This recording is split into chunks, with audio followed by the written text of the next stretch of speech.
of greyhound racing has for years been tarnished by allegations of systemic doping and corruption. More than a decade ago, an inquiry in New South Wales exposed rampant drug use, fraudulent testing and bribery. More than 70 dogs have tested positive to banned substances. It all started with a tip-off. Something really bad is going on there, and they said it smells like death. Tom Noble, a celebrated award-winning greyhound trainer with almost 50 years in the game. On the tapes was probably the most horrific cruelty that you would ever come across. The lure finally stops. The possum has been snapped in half, backwards, attached to the lure only by its spinal cord. We know that thousands of greyhounds are born every year that are surplus to industry requirements. In fact, we know that about 40% of the greyhounds born every year in Australia will never actually go on to race. That's a very high wastage rate, and it's an unacceptable wastage rate. And the RSPCA thinks that urgent action must be taken to reduce this massive overbreeding problem.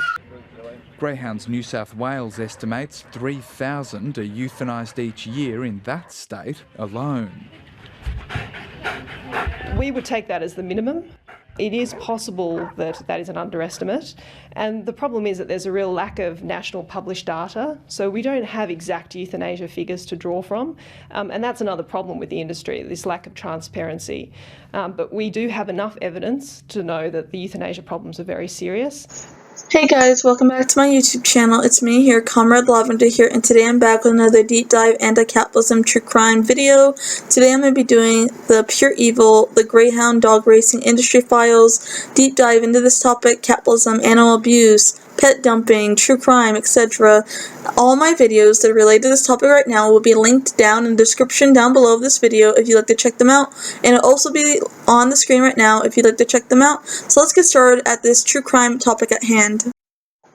Throughout history, greyhound were an amazing opportunity to witness the immense speed and grace of these long-legged dogs that were specifically bred for speed.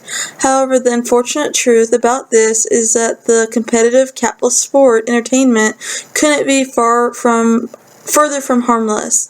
Profits over lives on a daily basis underneath capitalism, the system. Thayer's book, Going to the Dogs, Greyhound Racing, Animal Activism, and American Popular Culture, describes a sport with a colorful history and an often tumultuous history. From its beginning in the 1920s, following development of the mechanical lure, typically a stuffed bone or a stuffed animal that swiftly chatters around the track ahead of the dogs to attract them and entice them, the industry was continuously pushed to allow for legalized betting state by state to attract attention, with help from Hollywood celebrities, athletes, and beauty pageant competitors. At times, the sport drew more spectators than its more prominent rival, the horse racing industry. While considered seedy by some, it was mainstream entertainment for decades. Derby Lane, which opened in 1925, was once hailed as the Churchill Downs of the greyhound racing industry. Back when the dogs were running last year, you could still get a hint of the glamour and excitement of the track's glory days in the 20th century. Back then, the stands would be packed with fans in suits and hats.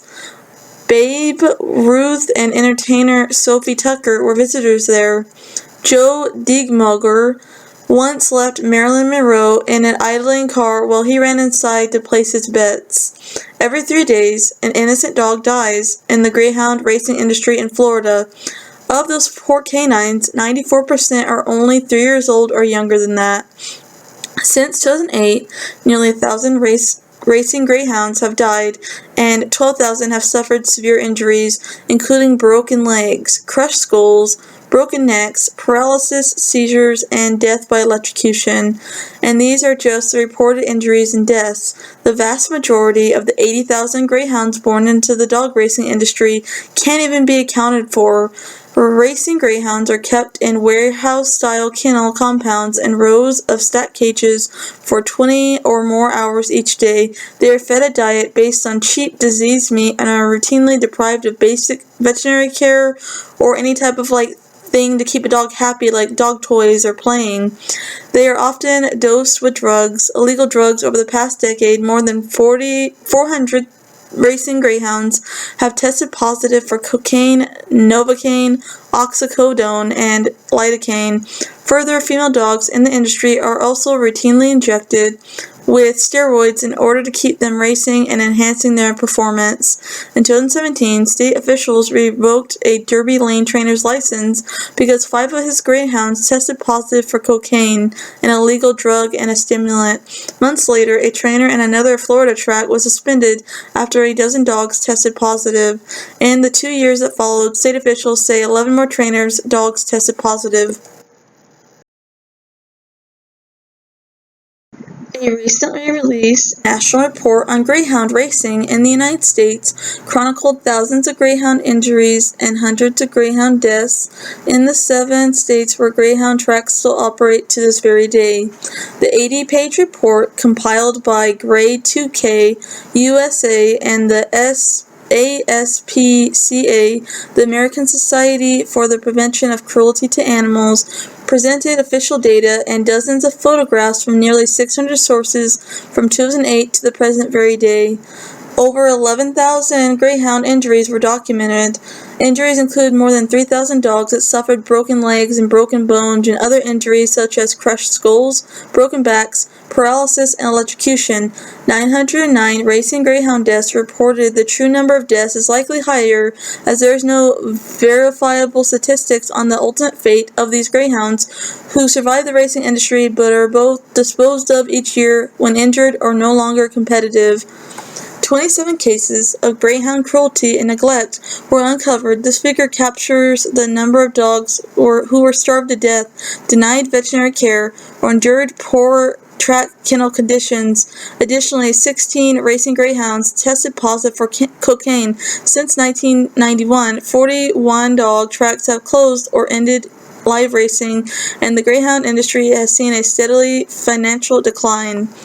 A racing association found that betting on greyhounds plunged from $3.5 billion in 1991 to about $500 million in 2014. Over the past decade, gambling on a dog racing and greyhound breeding has declined by 66% and 57% respectively. Government revenue from dog racing has also dropped by 79% since 2001, as profits have declined.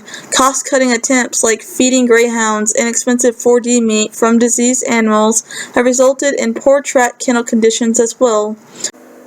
Animal abuse investigator for 19 years, Braxton, he went undercover to expose the use of live jackrabbits to trade greyhound racing dogs.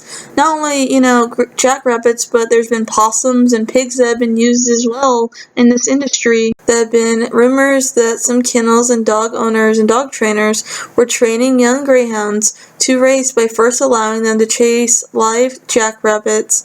Within the industry, it is known as live lure training and coursing. Some trainers believe it gives the dog an edge and an advantage over the other greyhounds trained by only chasing a stuffed animal, mechanical rabbit around the track.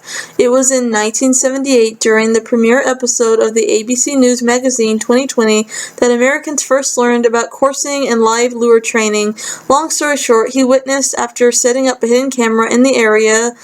He captured the live rabbits. He was quoted in saying, "One of the worst things I've ever seen is that one of the men would go to the rabbit and would take a rope and tie it around the rabbit's legs or midsection and drag the rabbit on the ground." Braxton said, "I could see that even if the rabbit was bloody, the dogs had already pushed down the rabbit. The rabbit would start bouncing and the trainer would start spinning the rope around his head to entice the dogs to finish the rabbit off." He was also quoted in saying, "Well, once the dogs have completely killed the rabbit, they would just throw the rabbit in a pile of the other dead rabbits' corpses, and then the bodies would just pile up. It was rabbit after rabbit after rabbit, and the pile would just get bigger and bigger and bigger until they had no rabbits left in the boxes to use." In the field, Braxton took copious notes, jotting down the license plate numbers of all the vehicles that were involved in the situation, descriptions of the men. He brought along the local paper to make it clear what day he was shooting the video and recorded the GPS map on his phone to verify the location. When the men finally finished and drove off, Paxton emerged from his hiding place. While electric gaming machines constitute the most prevalent form of gambling in Australia, racing is the second largest form of gambling. Gambling in Australia is big business that predominantly benefits the big end of town. It is a known fact that greyhound racing industry destroys thousands upon thousands of animal lives on a daily basis. It is also clear that it significantly contributes to the psychological distress and the financial ruin of thousands upon thousands of Australian humans and other people around the world who are addicted to gambling, most of whom who are already betting in our society. A 2015 Australian Psychological Survey study into the stress and well-being scientific report reported a strong association between gambling and psychological distress, including severe anxiety and depression. An extensive ABC investigation has revealed the widespread slaughter of racehorses for the pet food and abattoirs and knackeries in the New South Wales and Queensland areas. For the past 10 months, undercover investigations have infiltrated Culling horse sales, a livestock auction, recorded vast numbers of branding registered racehorses passing through the yards. What vision provided to the ABC reveals racehorses sold to these kill buyers and ending up at knackeries including Landum Pet Meat. The ABC News has confirmed Landum Pet Meat is supplying mints to the greyhound racing industry. Mr. Colino is appalled by the possibility that greyhounds could actually be fed racehorsing meat. Here are some more dark truths about the greyhound racing industry. Investigators probing allegations of systematic animal abuse in Queensland's greyhound racing industry say a mass dog grave is just the tip of the iceberg. It comes after the discovery at a dumping of at least 55 greyhound carcasses and dead bodies near Vredenburg. Some of the dead greyhounds appear to have been shot and their ear identification numbers taken off. Police have said. Detective Superintendent Mark Azor said a .22 caliber shells were found at the site of the mass grave. They said the area seemed to be a local dumping ground and might have been known by the people in the racing industry as a safe place to dump greyhounds. The dogs appeared to have been left to rot in the open, a horrific act. When Greyhound Rusty was found after being shot in the head with a bolt gun, he'd already been writhing in pain and agony on the ground for hours, the victim of a botched euthanasia attempt. After performing poorly in a race, his trainer paid only £10 to have him shot with a captive bolt gun, and his tattooed ears were hacked off to ensure his identity couldn't be traced. While he was eventually found alive and whimpering, his tail was still wagging despite the extreme pain and trauma. The only way to end the innocent dog's suffering and misery was for a vet to put him down peacefully. It is truly a horrific tale and act that shocked the nation in 2004. Just seconds on the track divides the dogs worth tens of thousands of pounds from those deemed as worthless, and typically a dog's career in this racing industry only lasts 7 months. A 2017 report, which was only made public last year, commissioned by the Irish Greyhound Board, reveals the size of the dog pool was out of control, concluding large numbers of dogs were cold based on their performance and how well they did. It found, while 16,000 greyhounds in Ireland were born each and every year, only 5,000, a little more than 5,000, are culled and gotten rid of because they don't perform fast enough. So there's a dog overbreeding problem.